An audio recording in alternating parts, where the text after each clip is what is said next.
श्रीकृष्णाय परब्रह्मणे नमः। श्रीमद्भगवद्गीता ध्यानश्लोकाः।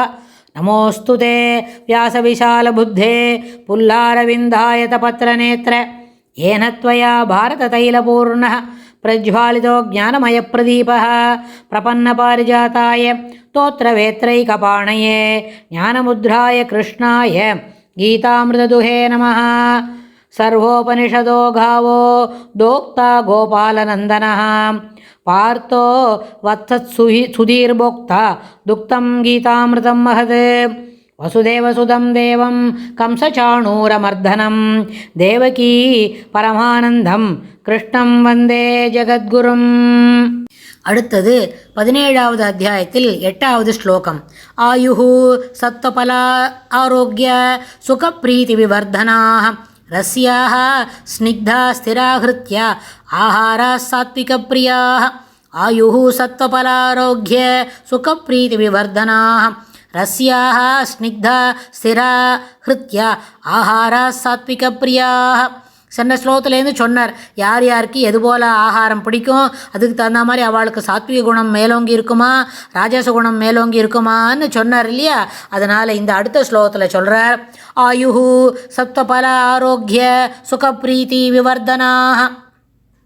அதாவது ஆயுள் புத்தி பலம் ஆரோக்கியம் சுகம் விருப்பம் இவற்றை வளர்ப்பனவாகவும் ரஸ்யாக ரசமுடையதாகவும் ஸ்னிக்தாக பசையுடையதாகவும் ஸ்திராக உரமுடையதாகவும் இருக்கக்கூடிய ஹிருத்யா இன்பமளிப்பவனும் ஆன ஆகாராக தீர்க்கமாக நிறைய சொல்கிறார். இதை வேணா எத்தனை உணவுகளும் சாத்விக பிரியாக சாத்விகர்களுக்கு பிரியமானவை.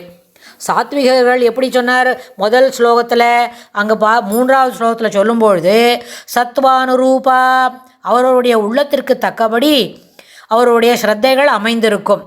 ஸ்ரத்தையா ஒரு ஜீவன் சாதாரணமாக என்ன பண்ணுவான், ஸ்ரத்தாமயா ஸ்ரத்தையாகவே வடிவுடையவனாக இருப்பான். ஆனால் சாத்விகர்கள் என்ன பண்ணுவா, தேவர்களை பூஜிப்பார்கள். அந்த நேரத்தில் அந்த சாத்விகர்கள் தேவர்களை பூஜிப்பார்கள் தெரிஞ்ச பொழுது அவளுக்கு எது போல் உணவு வகைகள் பிடிக்கும் அப்படின்னு கேட்டால் ஸ்னிக்தாக ரஸ்யாகான்னு சொன்னால் ரசம் நல்ல ரசமானது. இது மேலும் ரசமானது, விஷயங்களை கேட்பதற்கு மட்டும் ரசமானது இல்லை, அதாவது உணவு உண்பதற்கும் ரசமானது.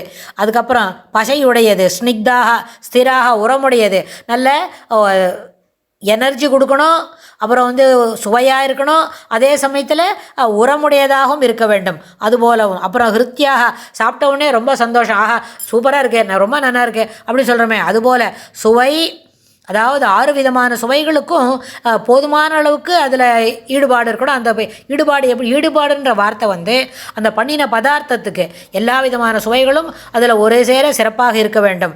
ஆனால் ஆகாராக இத்தகைய உணவுகள் சாத்விகர்களுக்கு பிரியமானவை. ஆனால் இதை அப்படி சாப்பிட்டா என்ன கிடைக்கும்னு கேட்டால் ஆயுள் புத்தி பலம் ஆரோக்கியம் சுகம் விருப்பம் இவற்றை வளர்ப்பனது. இவை இந்த மாதிரி சாப்பிட்டாக்க, இதுபோல் உணவுகளை சாப்பிட்டாக்க, அதாவது ரசமானது உரமானது பசையுடையது அப்புறம் இன்பமளிப்பது, இத்தகைய உணவுகளை உட்கொண்டால் அது என்ன, அதுலேருந்து என்ன கிடைக்கும், ஆயுள் ஆரோக்கியம் சுகம் விருப்பம் புத்தி பலம் இவை அனைத்தையும் இது வளர்த்து கொடுக்கும் அப்படின்னு இந்த ஸ்லோகத்தில் சொல்கிறார். அதாவது சாத்விகர்களுக்கு எதுபோல உணவு வகைகள் பிரியமானதாக இருக்கும் அப்படின்னு சொல்லி கொடுக்குறார். அடுத்த ஸ்லோகத்தில் என்ன சொல்கிறாருன்னு நம்ம பார்க்கலாம். ஸ்ரீகிருஷ்ணாய துப்யம் நமஹ.